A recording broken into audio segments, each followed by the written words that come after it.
O Senhor esteja convosco.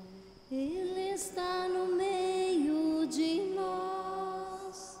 Proclamação do Evangelho de Jesus Cristo, segundo Mateus. Glória a vós, Senhor. Naquele tempo, Pedro aproximou-se de Jesus e perguntou: Senhor, quantas vezes devo perdoar se meu irmão pecar contra mim? Até 7 vezes. Jesus respondeu: Não te digo até 7 vezes, mas até 70 vezes 7. Porque o reino dos céus é como um rei que resolveu acertar as contas com seus empregados. Quando começou o acerto, levaram-lhe um que lhe devia uma enorme fortuna. Como o empregado não tivesse com que pagar, o patrão mandou que fosse vendido como escravo, junto com a mulher e os filhos, e tudo o que possuía, para que pagasse a dívida. O empregado, porém, caiu aos pés do patrão e, prostrado, suplicava: Dá-me um prazo e eu te pagarei tudo. Diante disso, o patrão teve compaixão, soltou o empregado e perdoou-lhe a dívida. Ao sair dali, aquele empregado encontrou um dos seus companheiros que lhe devia apenas 100 moedas. Ele o agarrou e começou a sufocá-lo, dizendo: Paga o que deves. O companheiro, caindo aos seus pés, suplicava: Dá-me um prazo e eu te pagarei. Mas o empregado não quis saber disso. Saiu e mandou jogá-lo na prisão, até que pagasse o que devia. Vendo o que havia acontecido, os outros empregados ficaram muito tristes. Procuraram o patrão e lhe contaram tudo. Então o patrão mandou chamá-lo e lhe disse: Empregado perverso, eu te perdoei toda a tua dívida, porque tu me suplicaste. Não devias tu também ter compaixão do teu companheiro, como eu tive compaixão de ti? O patrão indignou-se e mandou entregar aquele empregado aos torturadores, até que pagasse toda a sua dívida. É assim que meu Pai que está nos céus fará convosco, se cada um não perdoar de coração ao seu irmão. Palavra da salvação. Glória a vós, Senhor.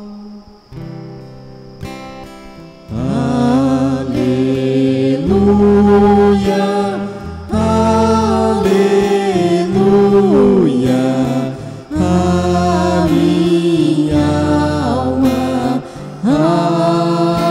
abrirei. Aleluia.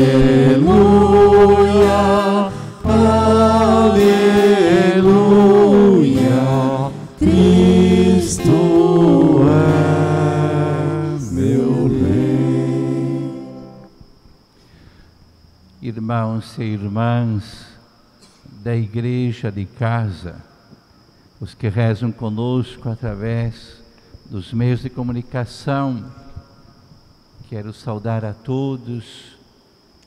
Nós continuamos dentro dos limites necessários em vista do melhor cuidado para com a nossa vida, nossa saúde e a saúde também dos outros. Por isso, nossa oração, mesmo que ela seja à distância, mas é uma oração sempre de proximidade, porque a oração é que une o céu e a terra. Então, a minha saudação a todos que estão rezando conosco através dos veículos de comunicação, diretamente da sua igreja de casa, a igreja doméstica, onde nós moramos, onde nós convivemos, onde trabalhamos e repartimos também o pão nosso de cada dia, o pão da palavra, o pão da amizade, o pão da paz. Quero saudar a todos os que estão aqui na nossa igreja catedral. Bem-vindo lá do Rio de Janeiro. Bem-vindo, bem-vindo. E aqui a nossa casa, casa de todos, onde todos os domingos, nesta hora, nós temos um encontro com Deus. Esta casa é o lugar do encontro com Deus, através da sua palavra e através da Eucaristia. E é claro que toda vez que Jesus nos reúne, Ele também tem uma mensagem que serve de luz, de alento, de consolo e também de orientação para a vida. No início da celebração eu me referia que no Evangelho de hoje, Jesus encerra um certo discurso para a comunidade. Domingo passado, creio que todos nos lembramos que Jesus falava da correção fraterna, para dizer que tudo tem que ser resolvido da melhor forma, no diálogo, no respeito, buscando testemunhas e, se for preciso, também levar a questão à comunidade. Isto para evitar as fofocas. O jeito de Jesus é sempre para combater o tipo de fofoca que pode distorcer a verdade. E como diz o Papa Francisco, a fofoca, ela destrói mais que o vírus da pandemia. A fofoca, ela fomenta aquilo que é errado, ela fomenta difamação, calúnia, acusações, ela esbarra para esse lado. Ao passo que a correção fraterna é colocar-se diante de Deus. Diante de Deus, porque de Deus recebemos a perfeição, recebemos a misericórdia, de Deus recebemos a palavra certa, a orientação segura que nos leva mais longe, que nos leva à eternidade. Jesus nos apresenta a realidade do perdão de novo em comunidade. E eu fico pensando como que Jesus nos apresenta um sentido contrário daquele que o mundo apresenta. Normalmente nós, com facilidade, entramos na dinâmica do olho por olho, dente por dente. A vingança, a raiva, o ódio, esses sentimentos, eles são humanos e estão presentes na vida da pessoa humana. E esses sentimentos, pela lógica do humano, também são revidados com os mesmos sentimentos. Se alguém usou de vingança, normalmente pelo humano espera-se a oportunidade, a ocasião de vingança. Se alguém agiu com raiva, a lógica do humano é também agir com raiva. E Jesus desmonta, Jesus derruba toda esta dinâmica. Para o mundo parece que ser mais forte é usar da própria raiva, do próprio ódio, da própria vingança, e quando não apelar à própria arma. Para o mundo. E Jesus diz, olha, o que conta é o perdão. Então, como perdoar alguém que não fez o bem? O Evangelho nos mostra como o bom patrão é misericordioso com aquele devedor que devia uma fortuna. Jesus quer mostrar que Deus é misericordioso, que Deus perdoa. Só que aquele homem devedor de uma fortuna que recebeu a misericórdia mediante a imploração, de joelhos inclusive, quando ele sai na rua, ele tem um cidadão que está devendo minimamente, e que implora ele também a misericórdia e o perdão, mas ele não perdoou. Quer dizer, ele foi exigente com Deus, com o patrão bom, para que tivesse misericórdia, mas quando ele precisava ser misericordioso com o outro, ele não foi capaz. Em relação a Deus, parece que as coisas vão sempre bem, porque Deus não é problema, porque Deus não é vingativo, porque Deus não é raivoso, porque Deus não odeia. Deus é essencialmente perdão, misericórdia, compaixão, como mostra essas palavras do livro do Eclesiástico. Então a lógica de Deus é fazer com que a cadeia do ódio, ou da vingança, ou da raiva, essa cadeia seja interrompida, não pela arma, não pelo revidar na mesma altura, mas sim pelo perdão. E na época, alguns achavam, os próprios rabinos, que eram os responsáveis pela religião, eles achavam que o perdão poderia ser até 3 vezes, outros 5 vezes, 4 vezes, e Pedro achava até 7 vezes, porque o número 7 é o perfeito. Então ele achava que até ali era suficiente e era bom. E esperava que Jesus confirmasse até 7 vezes, porque seria a totalidade. Mas Jesus diz, olha, não 7 vezes te digo, mas 70 vezes 7, ad infinitum, perdoar sempre ao infinito. Agora, perdoar também, precisamos entender que não é só passar a mão na cabeça.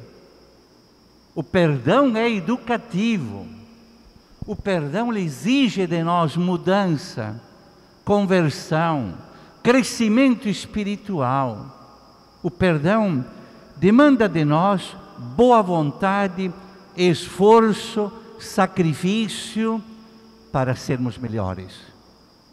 Senão, o perdão da parte do próximo, a parte de Deus, nós temos, mas não para permanecermos os mesmos, na mesma situação de pecado ou de agressão física, agressão verbal e assim por diante.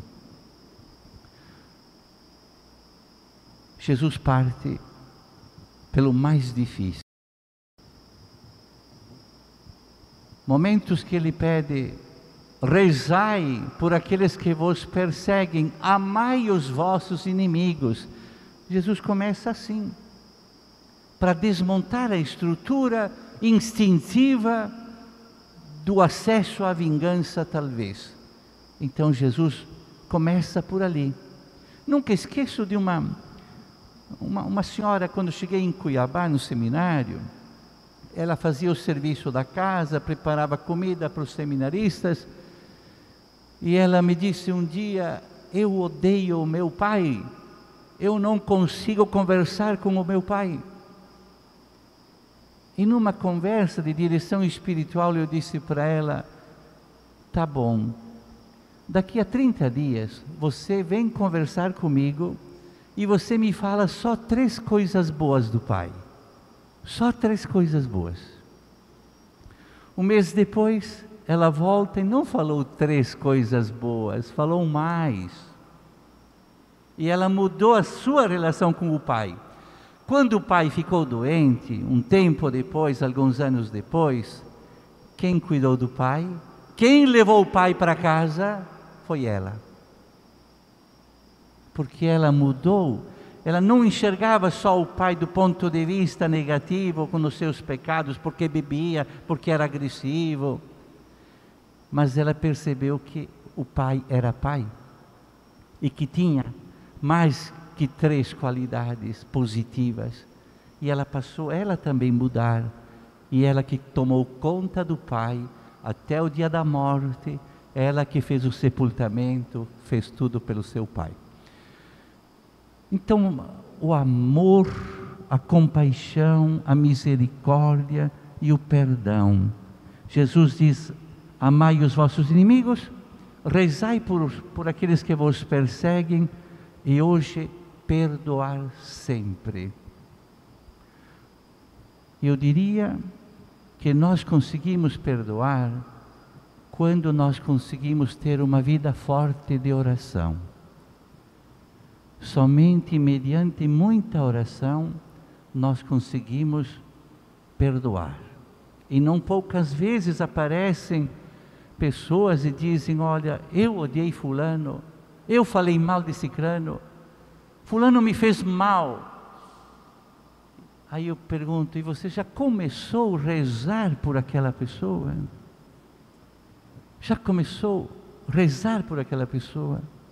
Começa por ali. Ela pode mudar, e enquanto ela vai mudando, eu também posso mudar o meu sentimento de raiva, talvez de ódio, pela oração. Não há força maior do que a oração para tornarmos-nos melhores e capazes de perdoar. Eu diria ainda, na dimensão do perdão, nós precisamos treinar para tornarmos-nos cada vez mais capazes de perdoar. E eu concluo lembrando São João Paulo II. Em 1981, na Praça São Pedro, um homem vindo da Turquia atirou no Papa João Paulo II. Nós sabemos do estrago que foi na vida dele. Conheci um médico que tratou do Papa, conheci pessoalmente. E só um detalhe, um parênteses deste médico, que ele, quando recebeu o Papa na clínica Gemelli em Roma, mas muito destruído fisicamente, sangrando muito, ele fez um trabalho enorme, dedicadíssimo, para salvar o Papa daquele momento. E no dia seguinte o médico chamou os médicos mais importantes, mais competentes do mundo, dos Estados Unidos, da Alemanha, da França, para conferir o que ele tinha feito, se ele tinha feito do jeito certo. A humildade deste médico, que eu tive a graça de conhecê-lo numa noite de missa de Natal no Vaticano. Por ocasião me disseram que era o médico e quis levantar, cumprimentá-lo, porque ele escreveu um belíssimo livro que diz assim: deixem-me partir. São as últimas palavras de São João Paulo II. Lá nos últimos momentos, exaustivo, ele disse: deixem-me partir. E o médico escreveu o livro. Mas eu queria voltar ao Papa, porque quando ele recuperado, um tempo depois, ele foi na cadeia visitar o atirador, aquele que atirou nele. Aliaca é o nome desse homem. E ele foi lá, e esse homem na cadeia disse: eu não entendo como o senhor está vivo. Eu fui treinado para matar o senhor. Eu fui preparado, treinado para matar o senhor. E o Papa disse: eu vim aqui para trazer o perdão. Só isso. Vim aqui para trazer o perdão. Por isso que depois de João Paulo II, nós o chamamos de... o quê? São João Paulo II. Para dizer um homem espiritual, um homem de oração, capaz de perdoar e se tornar o santo. Então isso é o caminho que eu queria dizer. Que o caminho do perdão é um caminho de treinamento mediante muita oração, e é o caminho dos santos, o caminho que nos leva a desarmar o mundo das armas destruidoras e armarmos-nos de uma espiritualidade, porque a igreja ensina onde existe violência, e tentar resolver violência com mais violência é uma cadeia de violência que não termina mais. Por isso, o perdão coloca estanque à cadeia da violência. Ele para aquela dinâmica da violência. E vocês sabem, aquelas famílias vingativas historicamente, ainda temos alguns casos no Brasil, no mundo, uma família que vinga um, depois ela se vinga de outro e não termina a vingança. Só o perdão consegue parar a cadeia da violência. Então rezemos ao bom Deus que nos dê a graça do perdão e que nós também tenhamos a força, pela oração, a graça de dar o perdão ao próximo. Pensemos hoje nesta missa, antes de ir para casa, vamos fazer um exame assim de consciência. Quem é que eu preciso perdoar? Quem é que talvez disse alguma palavra, me atingiu, me afetou, me fez sofrer e que agora eu preciso perdoar? E a oração é para esta pessoa, para que assim possamos dar verdadeiramente o perdão e construir um mundo de paz, um mundo alegre, fraterno e feliz.